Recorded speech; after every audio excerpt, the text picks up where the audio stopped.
my name is Beck and welcome to a reading vlog. I am doing contemporary-a-thon, except I'm doing it a little bit late because I was overseas on holiday for the actual readathon. So the actual readathon took place on the 10th to the 16th of February, but I'm starting it on the 17th. So I just wanted to participate. I usually participate every year and I really didn't want to miss out. So that's why I'm starting this vlog late. I've also filmed a clip going through kind of like a try a chapter / read the first page of all the books that are on my to be read pile for this readathon. So I'm just going to put that clip in next, and you'll notice that I chopped all of my hair off. So I have a long hair in the clip that I'm about to show you. So I'm just going to try out all of the books that I have on my contemporary-a-thon TBR and see which one I want to start with. I'm pretty sure I know which one I want to start with, and that is Stone Girl, which meets my hard-hitting contemporary prompt, and I think one other prompt, but I'll wrap all that up at the end. So I'm assuming I'm going to start this one first unless one of the others really captures my interest more than Stone Girl. We'll see. So I'm gonna start the try a chapter tag on Stone Girl. And just to speed this tag up, I'm not gonna do like the first chapter. I might just do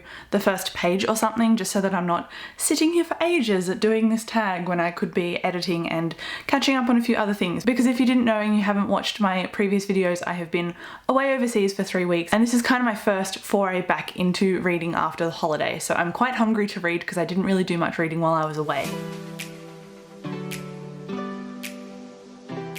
This already sounds incredible. It seems to focus on this girl. I'm not sure of her name yet.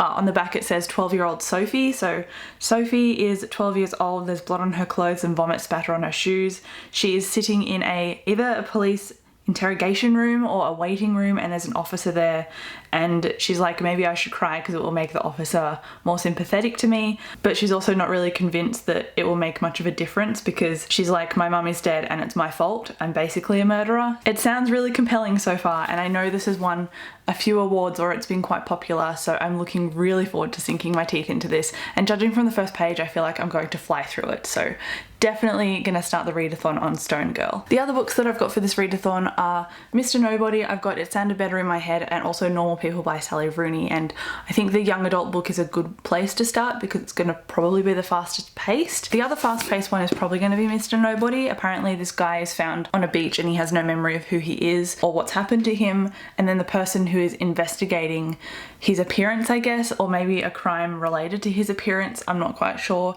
she discovers that their pasts are kind of intertwined and not necessarily in a good way. So I know it's a mystery thriller and that's all I know about it, and I don't really want to read the blurb. So we open with someone in a car as a passenger. It's a snowy setting and the driver of this car doesn't seem like they're a particularly good driver. It seems like they're going quite fast and being a bit risky, and the person says, the only thing worse than dying on impact is not quite dying on impact. Trust me, I know, I'm a doctor. And I actually forgot that I knew that the main character, she is, I think, a psychologist or a doctor. Not sure, and that's what makes her perspective in this so interesting because of the way she delves into meeting this Mr. Nobody character. Hoping that I like this. I picked it because I think it will be fairly fast paced and I'll give it a decent rating. So far I think I'm going to give at least 4 stars to the first 2 books, depending on how they surprise me and how I connect with the pace and tone of the writing. So I think so far it looks like I'm going to have a really good readathon. And then these next 2 books are the ones that are more literary or romantic comedy focused, so they're not hard-hitting at all, which is good because I'm going to need some lightness sprinkled in after reading some hard-hitting stuff. So these also fulfill the prompt of an illustrated cover, which seems to be a trend going around at the moment. I kind of threw this on for the illustrated cover prompt because I got this for Christmas and I really want to read it as soon as possible. If you didn't know, I'm trying to get my to be read pile as low as I can. Last year I started with 150 unread books. Now I'm down to under 60 unread books and I'm hoping to get it under 30 this year, so I want to power through as much as I possibly can. That said, I have been listening to audiobooks and reading books that are the starts of new series and they're not on my TBR in the beginning. I kind of pick them up like new releases or new to me series, so I need to stop doing that and I need to actually read the books that I own, which is why I'm looking forward to this readathon. So I'm just going to read the first page of this and see if it hooks me. I'm not sure if it will because it seems like a more slow burny thinking book rather than a straight in slap you in the face kind of book, but I've heard positive things about it, so I'm hoping that I have a similar response. Yeah, I was right. It seems fairly mundane. It's only really introduced Lorraine, one of the characters in here, and she's just invited someone in. I assume it's going to be the two main characters or maybe friends with the main characters, and they're just going through a very mundane routine of like cleaning up and introducing someone into the home. So I think this is probably going to benefit me if I do it on audiobook, so I don't get too much burnout, because I can listen to audiobooks really quickly. So I might delve into this on audiobook because the first page hasn't hooked me whatsoever.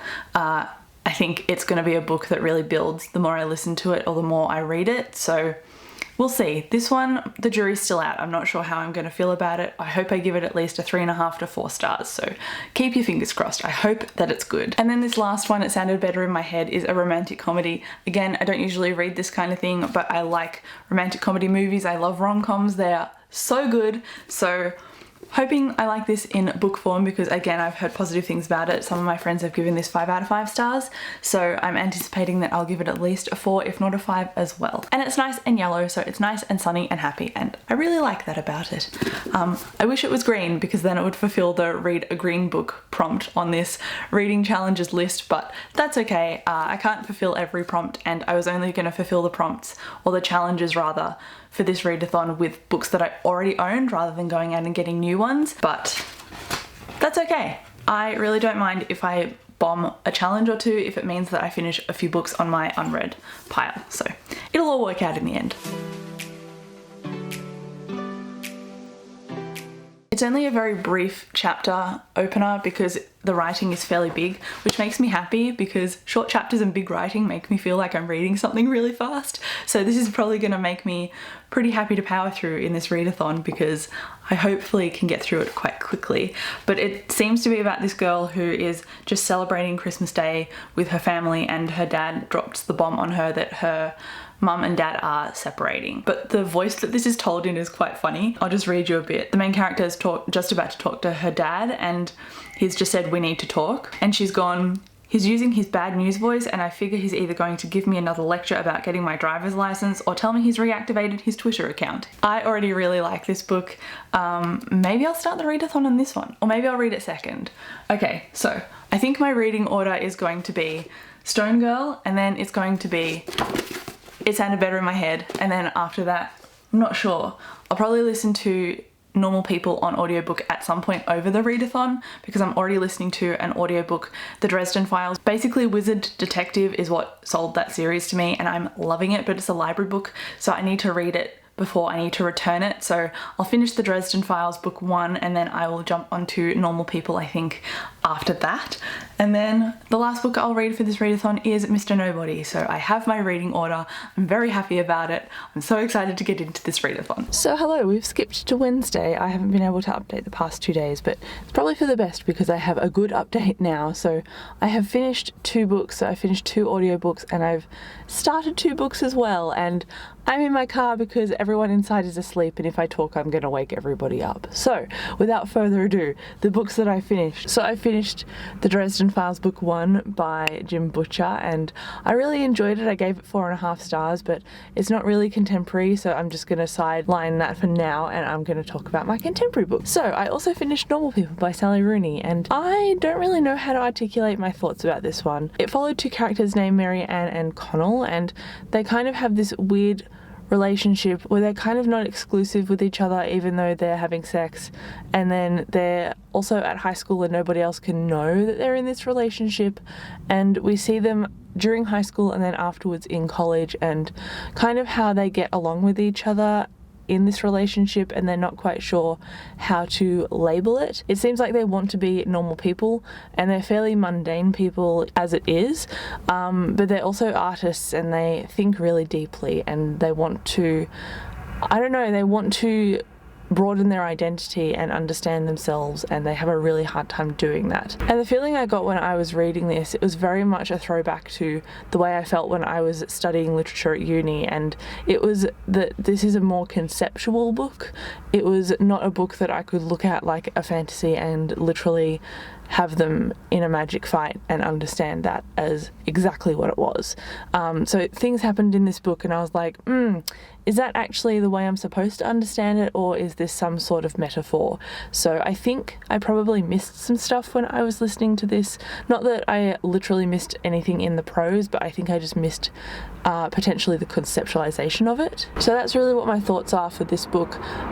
Again, like I said, I'm not quite sure how to articulate it, but I think I've done an okay job so far. I have written some notes, so keep an eye out for a reading wrap up, but I gave this a 3 out of 5 stars and I moved right on to another book. I started It Sounded Better in My Head by Nina Kenwood, and I didn't think I'd actually start this for a little while, but unlike me, I've gone to my library and it's just an app on my phone, which is super easy. I would highly encourage you to use your local library, but I borrowed this as an ebook and I've actually started reading it on my phone. And because of that reason, I'm like 45 pages in or something. So I found that because I'm on my phone all the time, picking it up on my phone made me default more to reading a physical book than it did scrolling through like Instagram, Twitter, Snapchat, any social media, which is actually really good, and I probably need to take advantage of this more often depending on what my library has on offer. But this is exactly what I said it was before. I haven't really delved too far into it. The main character is dealing with her parents' news of the fact that they are separating, and she's telling her friends and kind of assimilating with how to cope with this news. And she's also talked about her own body image and her own acne and that kind of thing. And I thought this would be an older book. I thought it would be like a new adult book, but the main character is like a teenager, so that's a nice surprise. I was expecting this to be older, but there you go. And last but not least, I've also read like almost 30 pages of Stone Girl. This one is going pretty slow, but I'm also really, really loving it when I do get a chance to pick it up. So it's not a bad book, it just really speaks to the fact that I have a lot on my plate and I'm always busy, and then I'm always tired because I'm still adjusting from Japan, because I thought that I wouldn't really have jet lag because I didn't have it last time I came back, but Japan is 2 hours behind my current timeline and I'm just getting hungry at weird times. I find it really hard to get up in the mornings because my 7 o'clock in the morning here is Japan's 5 o'clock in the morning, so I'm struggling a little bit, but it's okay. It's just kind of mildly disorientating. It's not like my times of daylight and nighttime are completely reversed, so it could be a lot worse, but it's just quite frustrating at the moment. I can't let that stop me from finishing this because this is a really, really good book. So I'm really liking it. It's really just gone through our main character Sophie, who is on her way to getting into a new foster care system home because her mum has died, and you don't know why her mum has died. Obviously it's not her fault because she is just a kid, so you're finding out little things and pieces about what may have happened through flashback, but we don't quite know exactly yet. I do also have an audiobook for The Ghosts of the Tsunami, and that was recommended to me by a friend, and she's the same friend that told me that our tastes probably wouldn't like the Poppy War, and she was correct. So I'm assuming that this recommendation will be excellent. So I got the audiobook, I'm going to read that eventually, but I'm currently listening to something else, so I needed a bit of a break from Normal People and I finished that, and I'm listening to The Book of the Unnamed Midwife. Holy crap, it's really good. If you want a decent dystopian book that is from the perspective of a woman, 100% would recommend The Book of the Unnamed Midwife. It's pretty much exactly what it sounds like. It's a nurse slash midwife, and she has come down with a fever. Pretty much 90% of the population has died off because of this fever, and she wakes up after surviving it, because mostly women die, but sometimes they survive. So 90% of men have been wiped out, and like 1 or 2% of women have remained.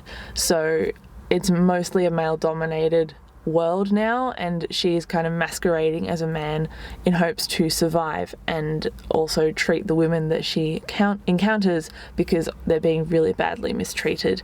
And I like what it's done so far. I like how it's kind of described her psyche. And I know I said I wouldn't talk about the Dresden Files because it wasn't contemporary, and neither is The Book of the Unnamed Midwife, but it's just so damn good, and I think anyone who's reading contemporary will really be able to appreciate reading The Book of the Unnamed Midwife, because it's set in our world but just regressed, obviously, because it's dystopian, and it deals with some themes that could pop up in contemporary books but on a more tension level scale in The Book of the Unnamed Midwife. But I'd better wrap up this little clip because cars keep going past. And whenever they go past, they shake my car, and I need to go to work anyway, so I will see you next time. Wow, it's Friday. Okay, I have read some stuff, so I'm going to sit down and give you an update. So I'm just about to talk about Normal People by Sally Rooney, and it sounded better in my head even though I talked about them in my Wednesday clip and I apparently just forgot. And this is why I should edit as I vlog so that I know exactly what I'm talking about. Hi Dave. So I'm just gonna skip over that footage and skip to what I talk about next. And then I'm still about 26 pages into Stone Girl. I haven't really read much more of this one. I'm hoping to finish it, but we'll see how I go. It is on my TBR, so I do plan on finishing it at some point, even if it's not in this vlog.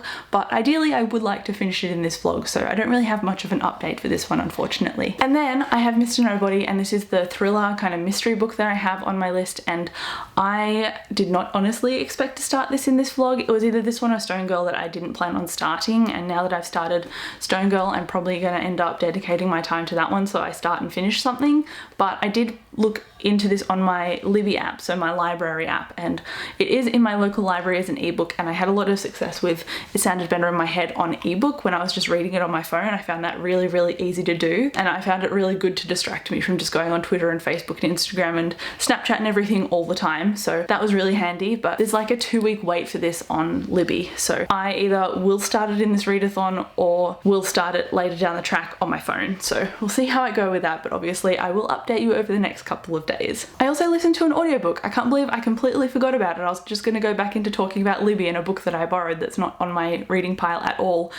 So continuing my trend of ignoring my TBR pile, but it's fine. I read Ghosts of the Tsunami by Richard Lloyd Parry, and this was recommended to me by a friend, and when I was working at Penguin, actually this was one of our authors, and so it's really cool that the name is familiar to me. I can't believe I haven't read it before now, but I think enjoyed is the wrong word, but given that I was just in Japan and I recognized the places and the names that he was talking about, it really hit home how grounded and real this event was, when usually if I'm reading a non-fiction book, it doesn't usually hit me very much, or I'm just not really interested. And I think the reason that I was interested, one, it was a recommendation by a friend that I trust, and two, it was also narrated by the same audiobook narrator who did the Lightbringer series. So his name is Simon Vance and he did an incredible job, so highly recommend him as an audiobook narrator. I genuinely really enjoy him. I listened to this and I finished it in like a couple of days. I finished it really quickly. It's quite a short book, but I found that I could have finished it a lot faster, but I didn't because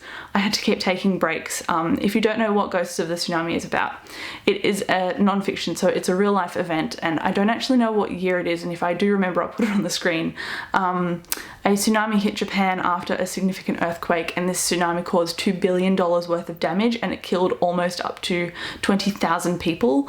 And so Ghosts of the Tsunami is about this set of families and different bloodlines who are around Okawa, I think is the name of the place, because I wasn't reading it, I don't know how to spell it, so I'm just going off my memory of the audiobook, so I do apologize if I'm wrong. But the kids at this school wouldn't, for some reason, not evacuated to the nearest kind of, not hill, because it was higher than the tsunami, but it was like a mountain area, hill area behind the school. They weren't evacuated there in time, and you don't really know why, and that comes to light later in the book, so I'm not going to say anything. But because that didn't happen and these kids weren't evacuated to a safe place, then most of them pretty much got wiped out by the tsunami. So Ghosts of the Tsunami is named as such because you visit these families through the lens of the journalist Richard Lloyd Parry, and he really tells their story in such a compelling and honest way. And I found the book very, very gripping for that reason. He really rooted it in such realistic foundations, and he also gave it enough flavor and enough information padded around that to give context and to give more information. And because he was discussing Japanese culture as someone who had lived in Japan as a foreigner, I found that quite relatable because I was, obviously visiting very recently, and I visited friends who lived there, so it's easy to see the differences when you have a local to talk to. So I did really appreciate that. I really not enjoyed, but I liked the book a lot, and I ended up giving it a 4 out of 5 stars. So Ghost of the Tsunami wasn't on my TBR, but I read it anyway. And I also downloaded something off Libby. So I downloaded I Love the Bones of You, which is another non-fiction book. So I'm going way out of my wheelhouse with these reads, but it's contemporary-a-thon, so you know, it's the time. This is a book that's by Christopher Eccleston, and if you weren't aware at all, I'm a huge Doctor Who fan. I watched 9, 10 and 11. I kind of petered off when it came to the 12th Doctor, but that was because of the writing, not the acting. So I did really like Peter Capaldi, but this book by Christopher Eccleston, it talks about his kind of life as a biography, I think, and it details the fact that he has a serious eating disorder, and he was in the throes of the worst part of that eating disorder while he was filming Doctor Who. And so I remember reading about it before I downloaded it onto Libby, that he was feeling so horrible at the time of filming Doctor Who. Not because he was filming Doctor Who, I think it was a myriad of different reasons, but that was the time. He actually packed his bags and checked himself in to somewhere that he could get help for this eating disorder. So it was quite significant. I think he obviously still struggles with it, but not to the degree that he did then. So I would really like to read his story, especially because he is a male with an eating disorder. So I don't really see a lot of discourse about that. I mostly see discourse around women's bodies, so it'll be interesting to see one around a male body. So that's why I downloaded it. I think it's going to be a fairly in-depth and kind of a heavier read. I think the books that I've got left on this reading pile are a little bit heavy. Mr. Nobody, Stone Girl, I Love the Bones of You. I'm setting myself up for a dreary time. But I think all these books will be worth it. I think I'm going to enjoy all of them. So we'll see how I end up faring. Hello, so it's the last day of the contemporary-a-thon, or at least my self-imposed belated contemporary-a-thon. And I've actually done a pretty good job at reading the things that I wanted to read. I've got them all here with me, and I know that I read a couple of audiobooks and a few things that weren't really contemporary books, but I just read them at the time anyway. So I'm just kind of here to wrap up everything that I've read, and then also talk about the contemporary-a-thon challenges and to see which ones I met or didn't meet. So I am still currently reading Stone Girl. However, most of this vlog I've said that I haven't really read that much of it at all, but today I smashed out a good portion of it. So I am 186 pages into Stone Girl. It's basically about a girl, like I said in my car earlier this week, and she is trying to get relocated into a different foster care home so that she can start building some stability and some normalcy into her life after her mum's death. And this book really talks about foster homes and how they're very unreliable and just not very good places and not very well organized for kids to be in. So they're quite toxic environments because there's just sex and drugs and everything rife within this book. And I am not fully into reading this at the moment. We're in court with Sophie and you're not quite sure why yet, but she's been through foster care and through many housing systems, and the book opened when she was like 12 and we're now 15, 16 years old and she hasn't gone to school or anything. So I'm finding this really interesting. I'm thinking about giving it like a 3.5 to 4 stars. I'm enjoying it, but again, I haven't finished it. I'm not really that close to finishing it, but I have managed to smash through a fair chunk, and I don't think I would have done that if I wasn't doing this readathon. So I'm just proud that I've read like 100 or 150 pages of this since I actually last filmed earlier this week. Next, I'm going to also talk about a book that I'm currently reading, although I'm probably going to DNF this because it's not really a book that is just to my taste, and it's Mr. Nobody. And this actually came in at my library the night that I put it on hold, which was surprising because I thought it was going to take like 2 weeks for it to come up for availability, and plot twist, it did not. So I have read like 8% of this. I think that's like 60 pages or something, and it's good, but it's not just something I'd read. I think it's about this doctor named Emma Lewis, and there is also this man that appears on the beach and he has no memory of who he is. He's got no shoes, he's got no form of ID or anything, and he's got some form of memory loss, but you don't know what it is.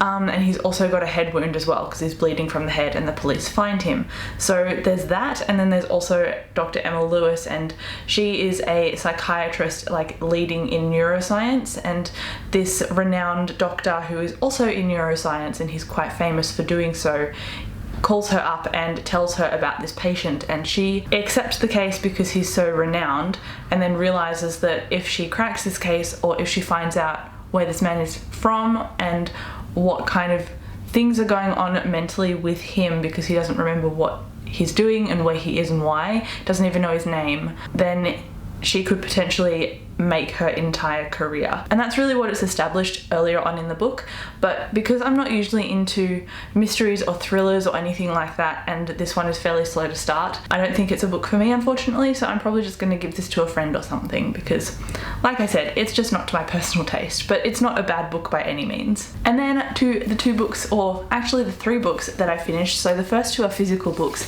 The first one is It Sounded Better in My Head by Nina Kenwood.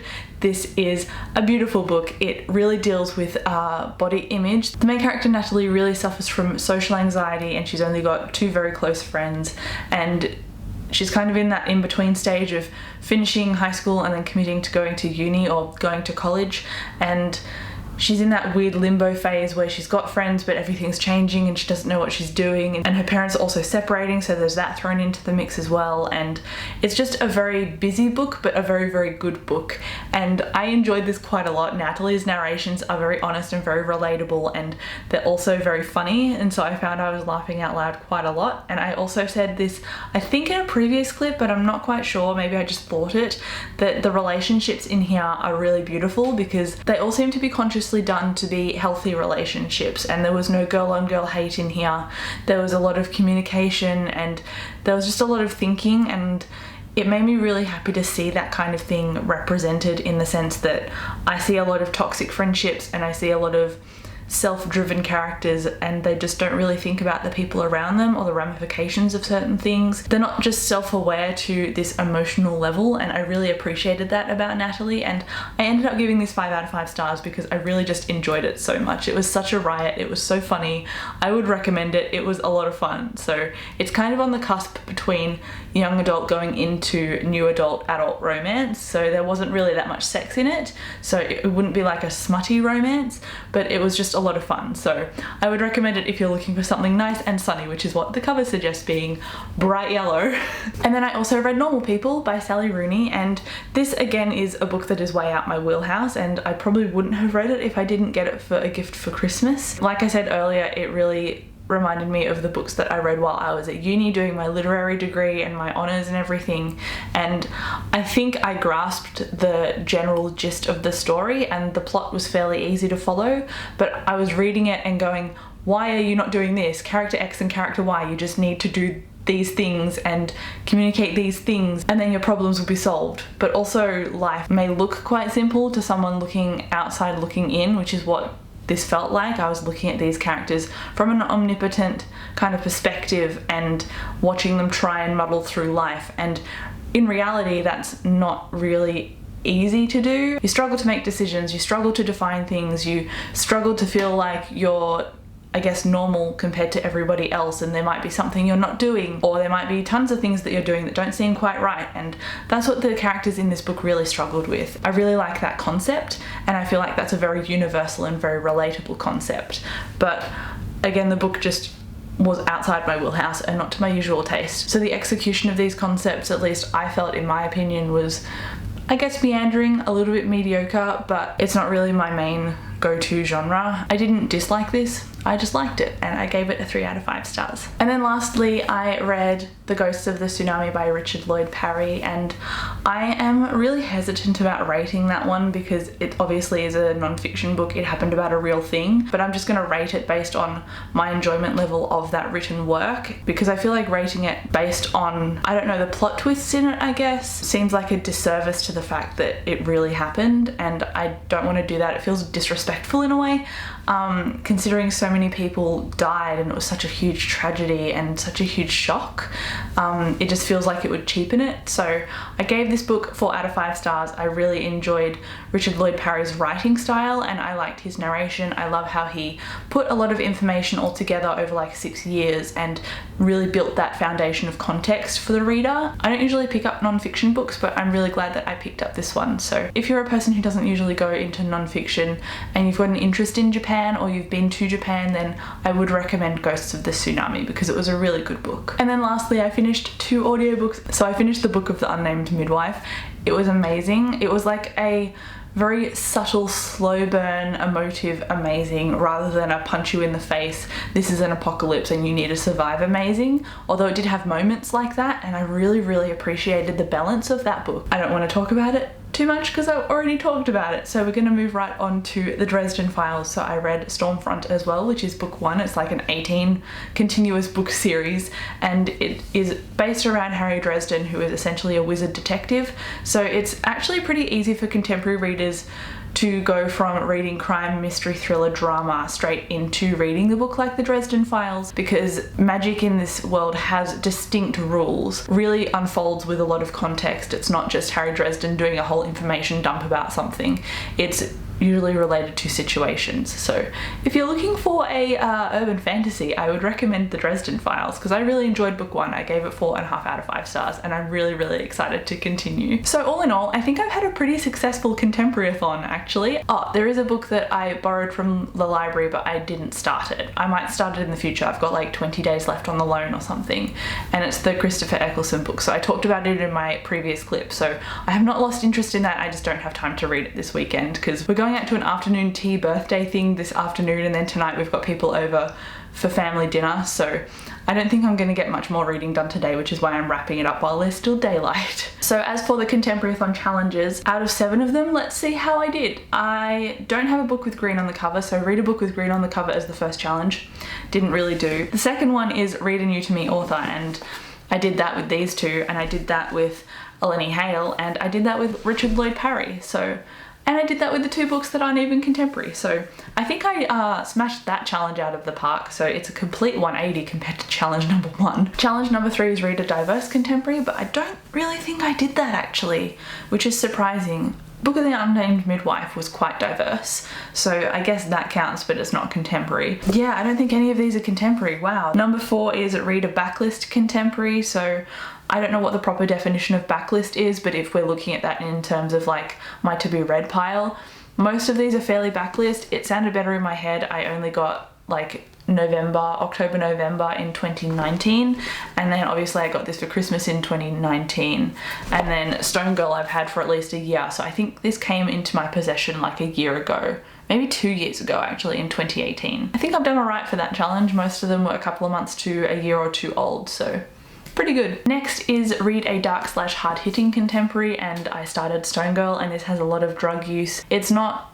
hard-hitting in the sense that there's stabby murder, but it's hard-hitting in the sense that you get to see into Sophie's psychology a little bit, and what she's seen is pretty dark stuff that she tries to just bury inside her head. So I'd argue that Stone Girl is a pretty dark read. Challenge number 6 out of 7 is to read a contemporary with an illustrated cover, and both of these have illustrated covers, so I think I have also smashed that challenge out of the park. And then number 7, read a book that is beloved by a member of the bookish community. None of these really are. I haven't really seen that many people talk about it.